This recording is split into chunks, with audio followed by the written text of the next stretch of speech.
Hello बच्चों, तो आज हम लोग पढ़ेंगे फंडामेंटल थ्योरम ऑफ अरिथमेटिक। तो ये क्या कहता है कि every composite number can be expressed as product of prime.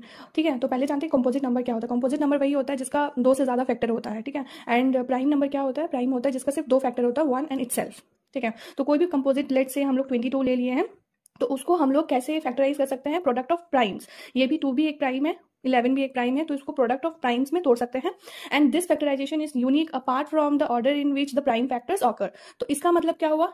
ये दिस फैक्टराइजेशन इज यूनिक का मतलब होता है कि ये जो नंबर है, ये जो कंपोजिट नंबर है, इसको जो प्राइम फैक्टर्स में हम लोग तोड़ते हैं, तो इसका जो नंबर होता है, मतलब मान लीजिए कि यहाँ पे 2 एक बार आया, 11 एक बार आया, तो ये जो नंबर्स है ये इसी का सिर्फ फैक्टर्स होगा, किसी और का नहीं हो सकता। जैसे यहाँ पे 7 एक बार है, 11 एक बार है, 23 एक बार है, तो बस इसी नंबर का फैक्टर्स है और किसी का नहीं हो सकता।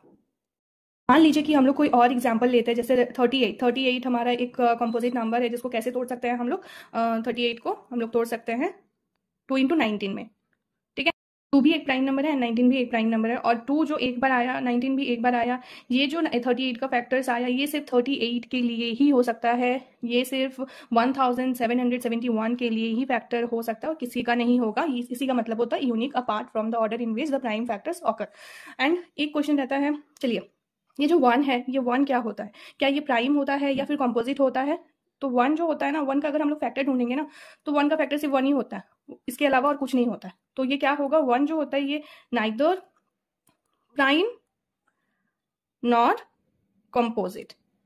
सो ये थोड़ा सा मार्क करिएगा, 1 जो होता है ये नाइदर प्राइम नंबर होता है नॉर कंपोजिट नंबर होता है। Understood everyone?